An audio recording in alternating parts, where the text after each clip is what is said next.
ilmu agama ataupun ilmu syariat ni, kita ada tok guru dah. Tok guru paling besar kali itu Nabi Muhammad sallallahu alaihi wasallam.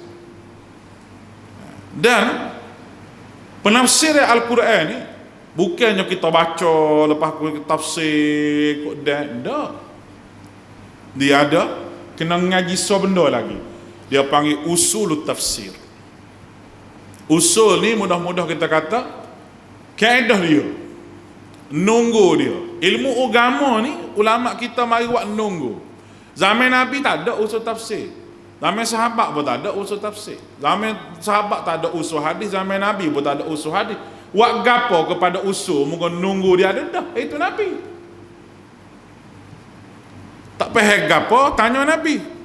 Sahabat ada masalah gapo kita tanya Nabi.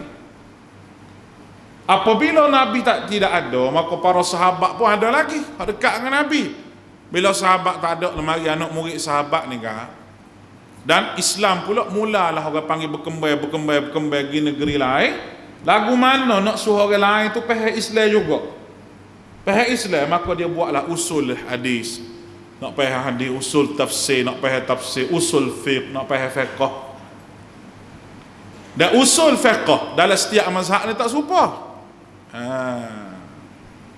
Boleh faham ke tak dia agak tu?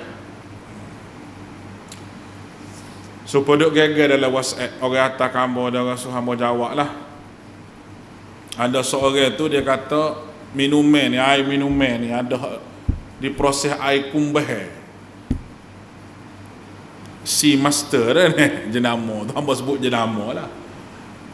Dia kata air mari pada Singapura kumbah, makna kata air tu air najis. Proses hilang dah najis dia gapo tu, tapi dia tetap air mutanajis. Jadi betul ke dok kaedah dia pakai. Hamba jawab, dalam mazhab Syafi'i betul kaedah dia. Malah apa kata beli air buat kita. Dengar biar berhabis dah, dengar biar berhabis. Sebab dalam mazhab Syafi'i dia tak bahas dua perkara. Dia panggil istihla dengan istihalah. Kita terang sikit, kita ngaji sikit amun nak malam ni. Istihalah ni makna kata barang hak haram tukar lama-lama jadi halal. Belum jadi cukur tu dia mabuk dulu. Jelah kedak. Kalau kita ambil asal masa mabuk tu haram. Haram masa mabuk tu. Boleh molek kau cukur nipah, kau cukur nyok. Tak percaya mabuk, terang minum.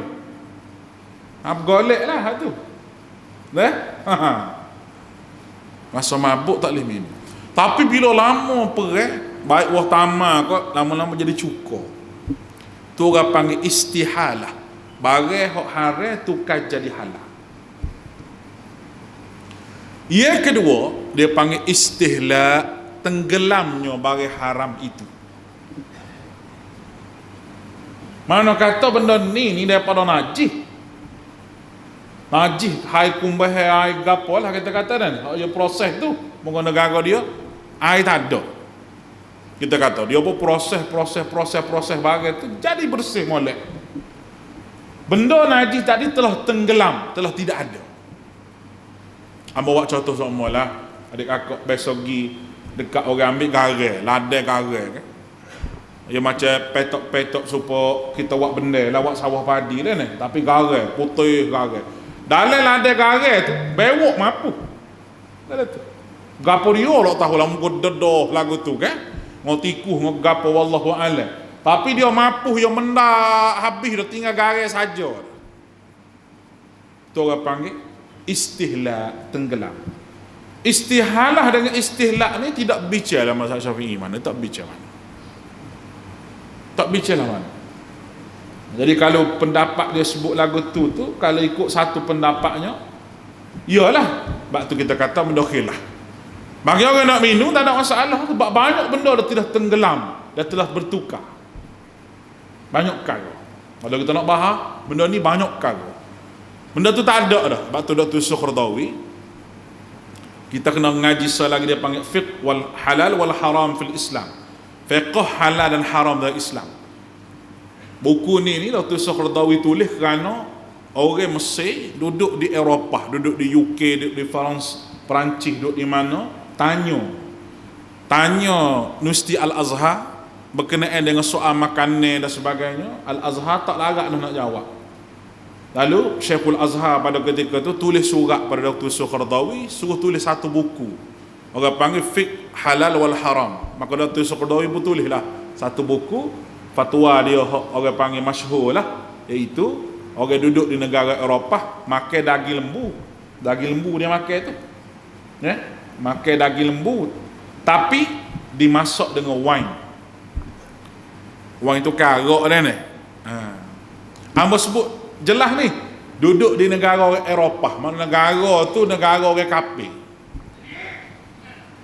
Maka Qaradawi kata benda tu telah tenggelam, mabuk wine tu tak ada lah, dia kata boleh makan. Tu pendapat Dr. Qaradawi tu, bukan pendapat hamba lah. Hamba mau gelipuk ke majlis pula.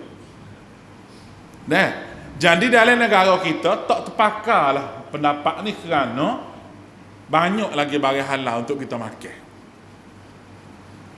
Dr. Qaradawi sebut terang-terang, duduk negara sana tu, air tak tahu siapa je sembelih, cuma pergi beli air hak beku dah.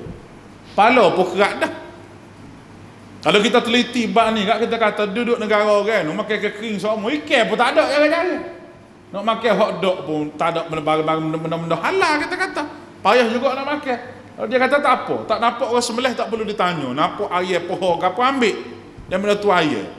Gak air daripada Brazil ni sendiri buat masuk ke Saudi belum pada ni banyak mana kita duk pergi makan air di Mekah tu mari pada Brazil belaka. Belum 2-3 apa dia orang panggil 10 tahun lepas tu tak ada orang cek berapa lah ni baru Saudi pergi buka kilang di negara luar buat mari air masuk negara dia. Lah ni baru, dulu tak ada cek berapa tu masuk gitu.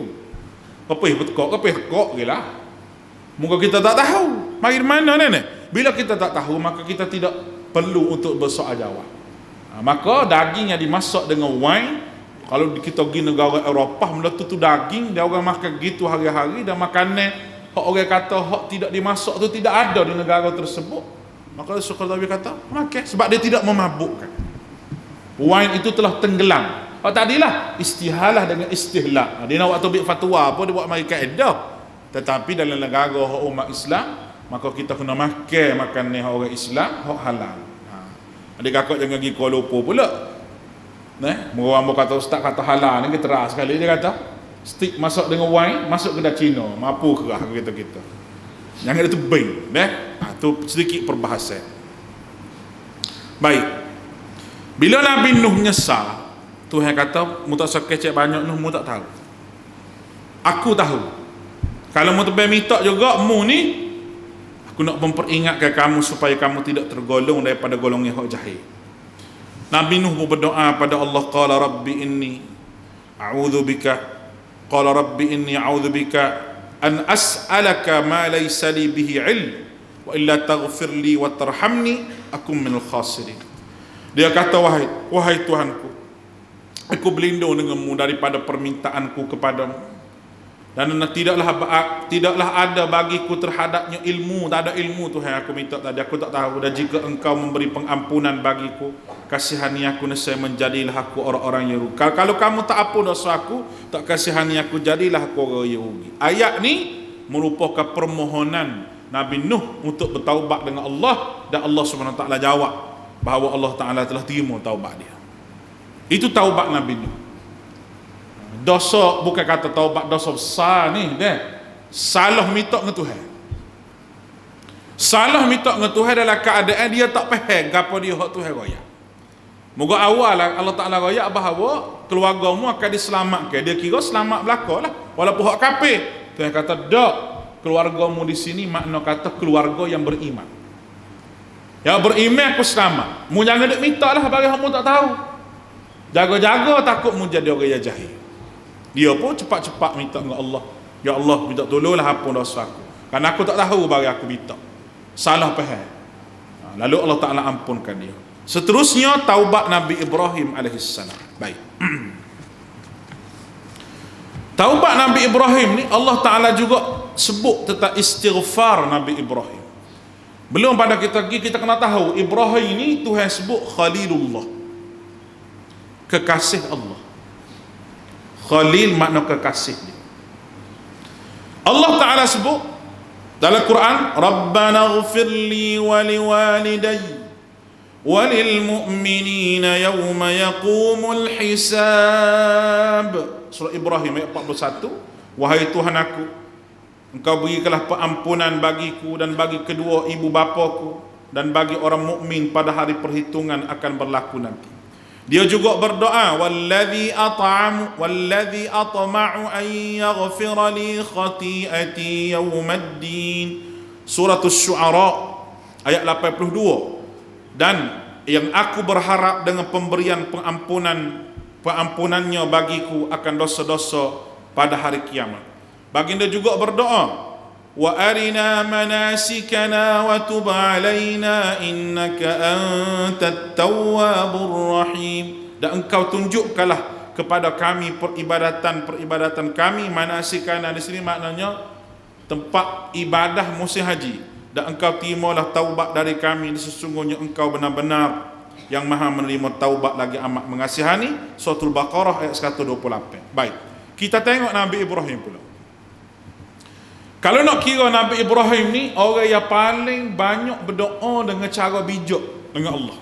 Kita nak berdoa ni, kita kena bijak dalam berdoa. Serupa dengan Nabi Ibrahim.